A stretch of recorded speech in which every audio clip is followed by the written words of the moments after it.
Malipayong fiesta kaninyong tanan. Malipayon bagid mo.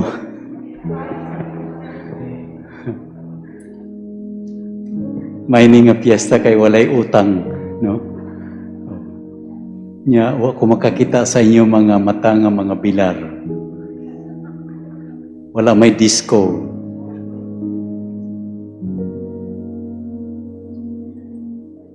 Ang pandemya nagtabang kanato, unsaon nato sa tinuoray nga paagi sa ulugon ang atong kapistahan. Ang kapistahan o sa kasaulugan sa pagpasalamat ngadto sa Dios. Diha sa hiniusa nga pagsimba o pagdaig sa atong Dios. Daghan kaayo kitag mga grasya nga nadawat gikan sa Ginoo. O kini nga mga grasya nadawat nato dili lang sa mga malipayon nga mga gutlo sa atong kinabuhi. Apan bisan taliwala sa atong mga kalisod. Daghan kaayo mga grasya nga miabot kanato nga atong matawag og blessing in disguise. Abi nato og mga dimalas sila sa kinabuhi. Apan sa pagdagan o pagligid sa panahon, atong naamguhan nga sila mga grasya sa Dios. Sa miaging tuig, nagsulti ako kaninyo nga ang atong pagpamalandong sa kapistahan sa Santo Niño, magamit kita ni ining pulong child. C-H-I-L-D.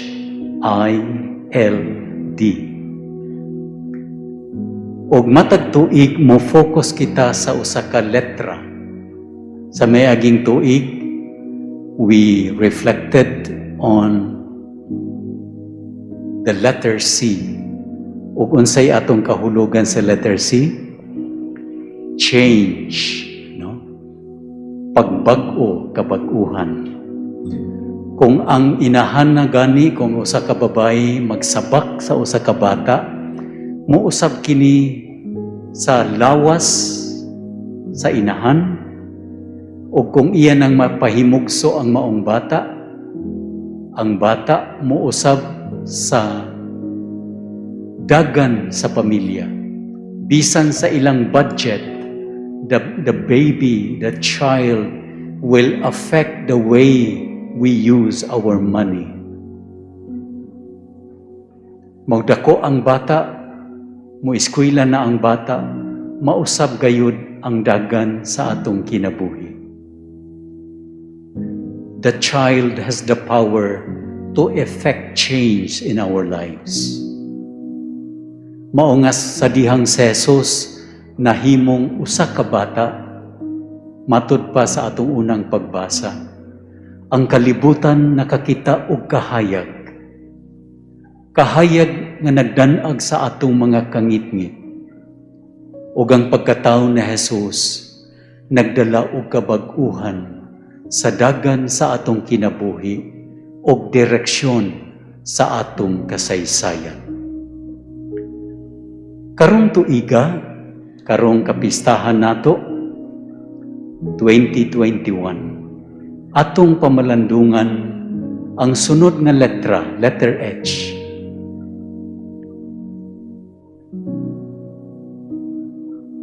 Humility. Pagpaubos. Ang pulong humility o pagpaubos nagagikan sa Latin nga pinulungan humus. Humus. Og dinhi pod nagagikan ang pulong humanity. Mao nga ang tao, no, ang pulong humus nagkahulugan o earth, soil, no, yuta. mao nga kita gikan sa yuta o kita gitawag og human beings. Mao nga ang usa ka tawo nga mapaubsanon. Usa ka tawo nga naglakaw sa yuta. A person who is humble is someone who walks on the earth. Sa ato pa, realistic siya kung unsa ang tinuod, mao kana ang iyang pagkatao. Kung doon na gani tao nga kanang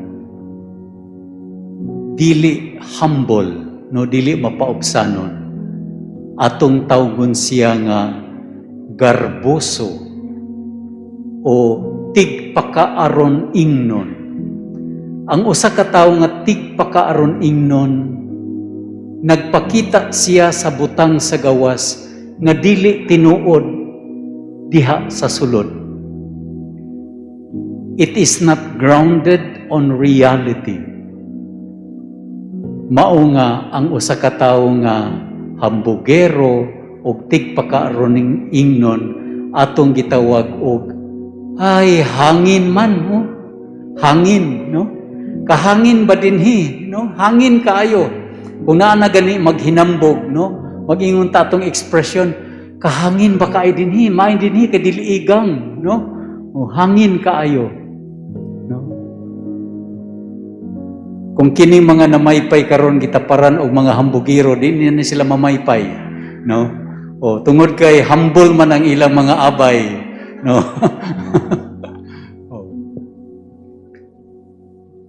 Hangin, buti pasabot, dili grounded, no? Dili grounded.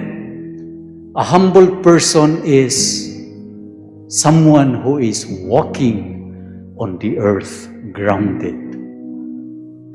Ug unsa man ang timailhan nga kita mapaubsanon. Ang tawo nga mapaubsanon, dili siya masakit diha sa mga maayo nga butang nga iyang makita sa uban. Makamao siyang mudayeg sa mga maayo nga butang nga anaa sa uban. Ang kadaugan sa uban, ang kalampusan sa uban, mahimo usab niya nga kalipay tungod kay sa usa ka mapaubsanon nga tawo, ang kalipay sa uban, kalipay usab niya. Apan ang tawo nga mapasigarbuhon, matag panahon nga adunay magmalampuson, ingon og iya kining kaparutan. Mao nga ang usa ka tawo nga mapagarbuhon og tigpakaaron ingnon, dili siya makatrabaho uban sa uban nga mga tao. It is very difficult for him or for her to collaborate with others, to cooperate with others, to work with others. Tungod kay dili siya gusto nga malabuan. Nag-ingon si Jesus, love one another. Ang mapagarbuhon mo ingon, labuanay one another.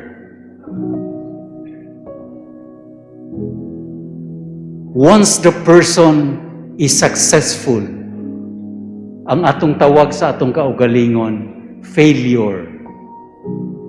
But a person who is humble can collaborate with others. Kining pagkompetensya, kanunay nato dayag nga masinati panahon nga adunay nagsingabot nga eleksyon. Labi na karon dinhi sa atong probinsya, sayo kaayo ang mga campaigns, no? Wala pay filing sa candidates, sayo na ang mga campaigns. Mao nga nausab ang dagan sa pulong politics. In Greek, no, sa Griego nga pinulungan, politics means city, no? City. No? Sa ato pa, ang politika, politics means anything that makes or contributes something good for the city. Makapahatag og kalambuan sa katilingban, sa syudad, sa lungsod. Muna ang kahulugan sa politics. Ug dunay duha ka klase sa politics: partisan and non-partisan. Kita nga mga dili mga anaa sa partisan politics, non-partisan, aduna kitay dako kaayo nga papel aron mulambo ang atong katilingban. Unsa man sa unsang paagi, mo kooperar kita para sa kalambuan sa katilingban. Kining atong pag-wear na pagsulob sa mask, this is our way for contributing something good for the city, good for the province, good for the community. Tungod kay kung dili ako mag-amping, matapdan ako ang uban sa virus. Muna nga naningkamot kita. So doon na kita'y papel, bisag dili kita mga political candidates, no? O mga opisyal sa atong kagamhanan, dako kaayo kita og papel alang sa kalambuan sa atong lungsod, sa atong katilingban. Apan karon na usab na ang politics. Ang politics nahimo ng palit o tikas. Politics, palit, tikas. Kung kinsa ang dako mahatag, amoy akong butuhan. O kung hapit na ako mapildi, manikas ako. Ug tingali ang uban kaninyo nakadawat na dinhi.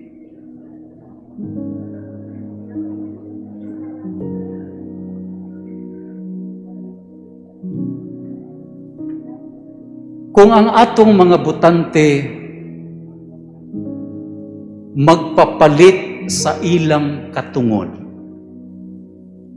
do not expect that there will be something good that will happen to our community. Ang atong katilingban mubarog diha sa mga baruganan nga adunay prinsipyo o dili mapalit.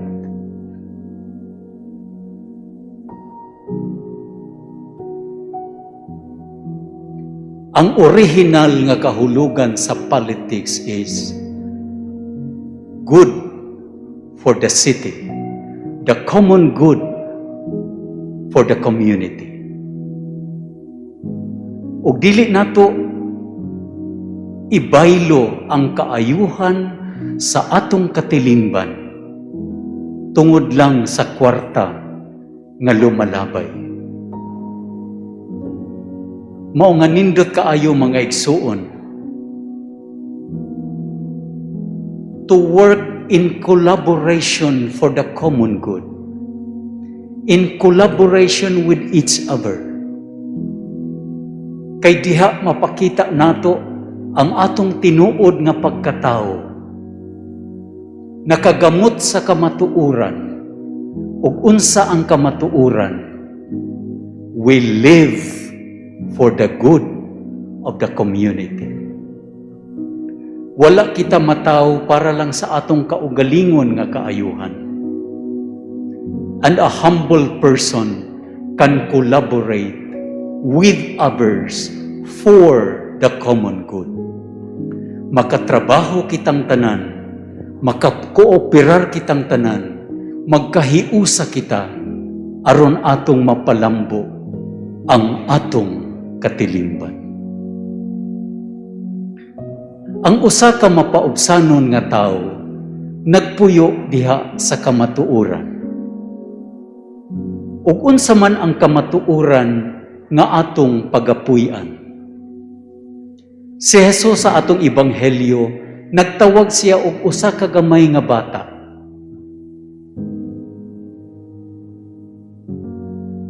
Daghan nga mga bata ang gusto musunod kang Hesus, muduol kang Hesus.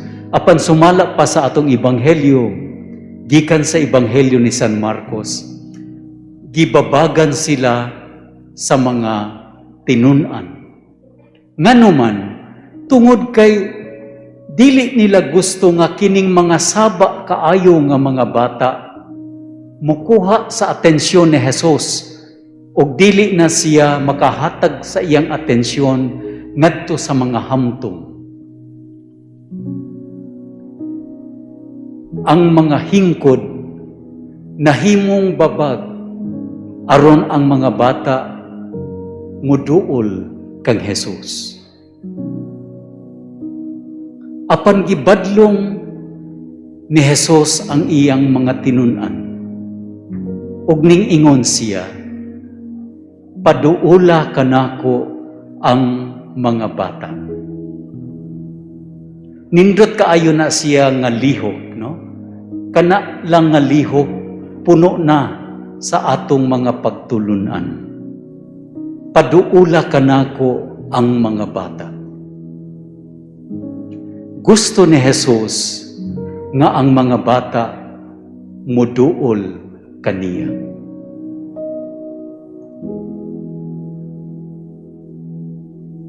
Ug kinsa man ang iyang gisugo, ang mga hamtong, ang mga tinunan,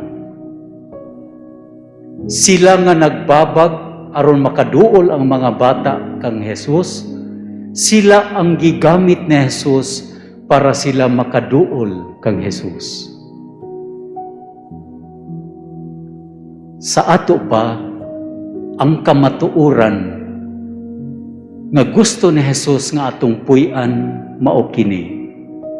Responsibilidad sa mga hamtong nga sama kanato, ilabi na sa mga ginikanan, ang pagdala sa atong mga kabataan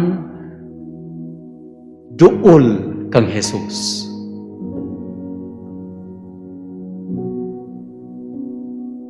Ato kini nga responsibilidad nga ang mga kabataan mahimo silang duol sa Ginoo, duol kang Hesus. Ang responsibilidad sa mga ginikanan, dili lang aron adunay makaon ang inyong mga anak, dili lang aron maka-eskwela ang inyong mga anak, adunay maayo nga edukasyon ug makahanap og mga maayong trabaho. Dili lang ang pagtukod og maayong balay alang kanila o makasulob og mga nindot nga mga sinina. Dili lang kana. Ang pinakaimportante nga responsibilidad sa mga ginikanan mao ang pagdala sa ilang mga anak duol kang Hesus.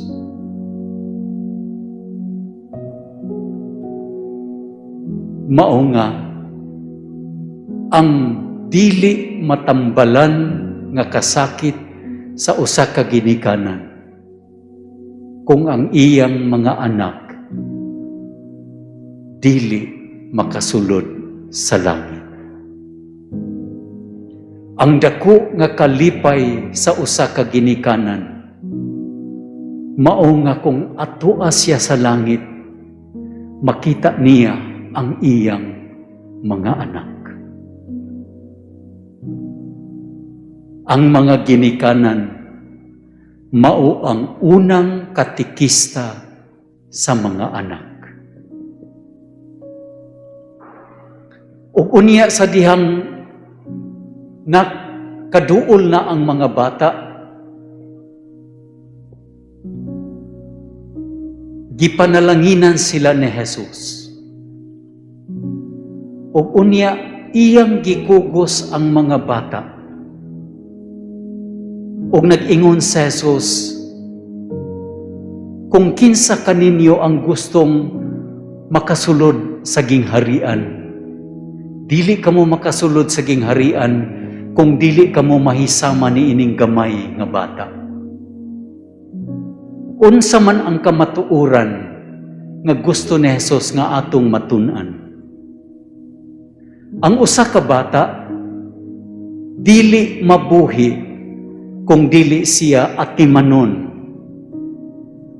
kung dili siya panggaon. Ang usa ka bata nga gamay dili makaatiman sa iyang kaugalingon. A child can only live, can only continue to exist kung siya atimanon sa iyang mga ginikanan. Atimanon sa usa ka tawo nga hingkod. Sa pag-ingon ni Jesus nga dili kamo makasulod sa gingharian, gawas ko mahimo kamong sama ni ining usa ka bata. Ang iyang buti pasabot, you cannot live unless God the Father will take good care of you. Nga dili kamo mabuhi kung dili kamo atimanon sa akong amahan. Daghan ka nato usahay kung kita nagmalampuson sa atong kinabuhi o sa atong paningkamot. Usahay atong bation that we can live an independent life, independent from God. Mabuhi na ta bisag walay Ginoo. O daghan ka nato din himo ingon, gikinahanglan na lang nako ang Ginoo ko maglisod nako.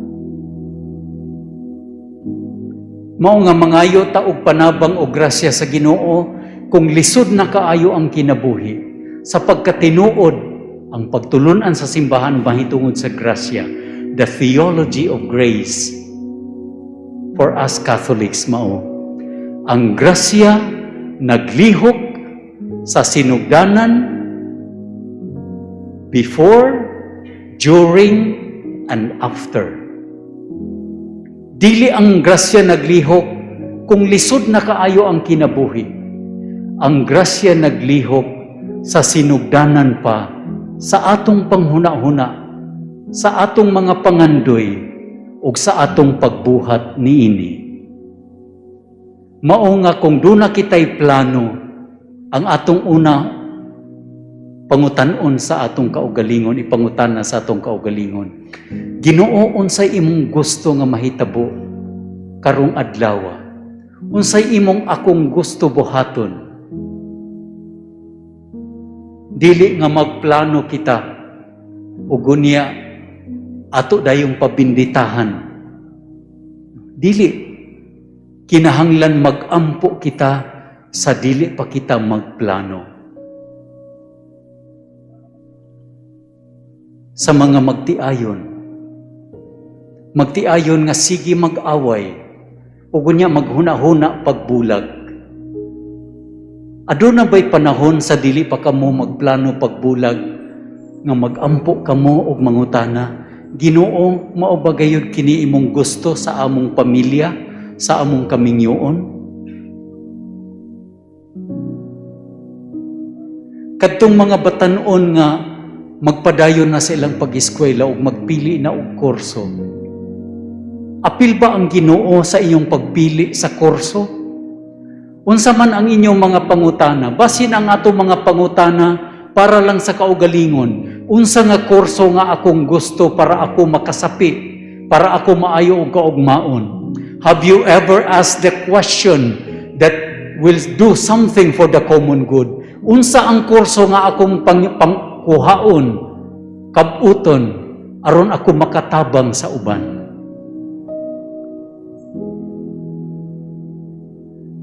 Importante kini ilabi na sa atong mga batan-on.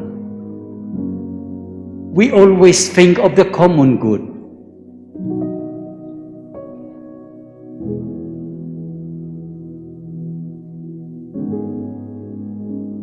We can only live and exist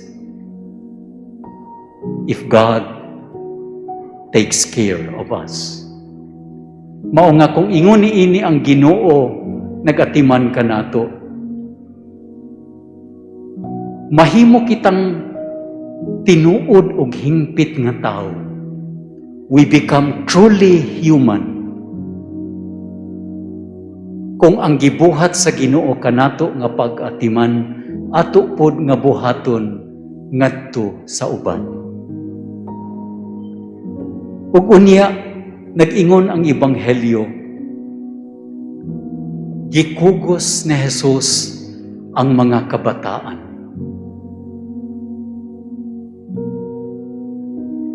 Iyang gikugos ang mga kabataan.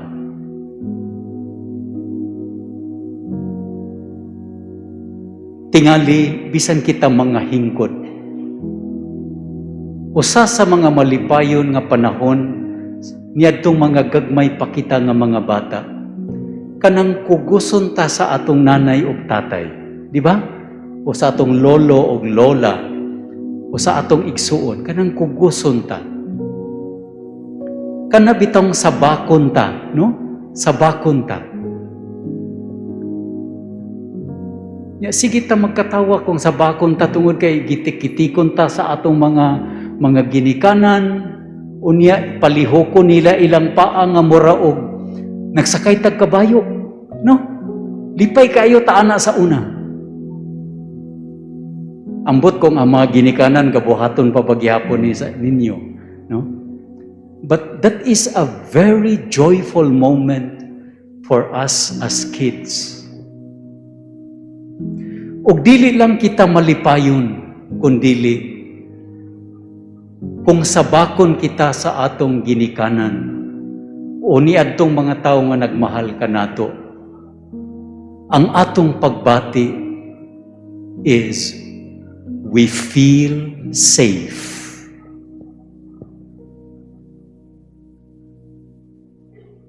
Wala tay gikahadlukan. We feel safe.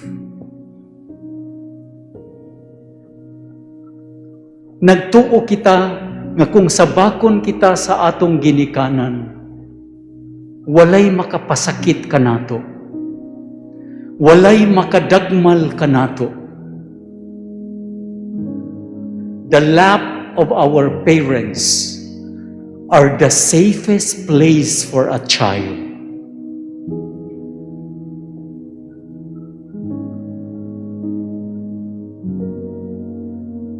Mao nga niining panahon sa pandemic,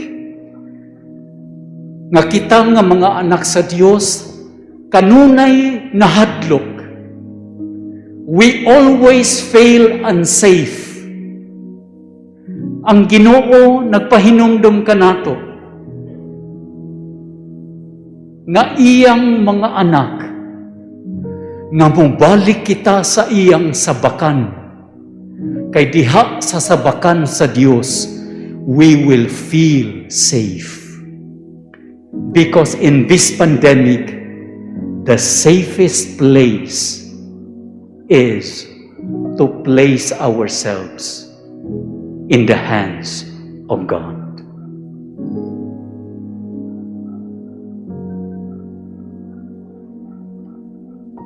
Bisan kita doon na mga maskara, mga mask.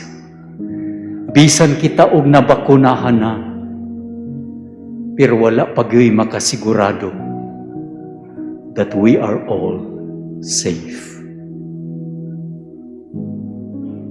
Apan kung ania kita duol sa Ginoo, ang atong pagbati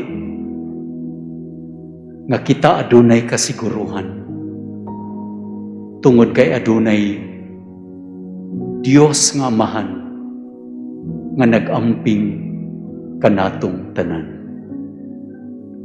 Busa mga igsuon, magpasalamat kita ngadto sa Ginoo sa iyang pagpadala sa iyang bugtong anak aron mataw isip usa ka bata nga atong mahikap, nga atong maduulan, nga atong mabati, ug magpahinumdom kanato kanunay nga ang Ginoo duol kaayo kanato. Ang Ginoo nagatiman kanato. Ang Ginoo nagpakatao og nahimong usa uban kanato ug nagpuyo uban kanato. Nindot kaayo ang patron nga atong gipili, si Jesus nga usa ka bata nga nagpakatao ug nagpuyo uban kanato. Nagamping kanato aron kita magpuyo nga adunay kasiguruhan ug dili mahadlok sa kanunay, kundili magpuyo diha sa kasiguruhan ug naglihok, nagtrabaho uban sa atong mga kaigsuonan aron pagpalambo sa usa ka katilingban nga atong matawag nga gingharian sa Dios. Hinaot nga kitang tanan nga nagkatigom dinhi ug niadtong mga tawo nga ningkuyog ug miduyog kanato nining atong kasaulugan through the different social media platform, makadawat sa panalangin sa Ginoo niining kasiguruhan nga iyang gitanyag kanato ug niining tahas ug misyon sa paglihok nga katilingbanon alang sa kaayuhan o kalambuan sa atong katilingban. Amen.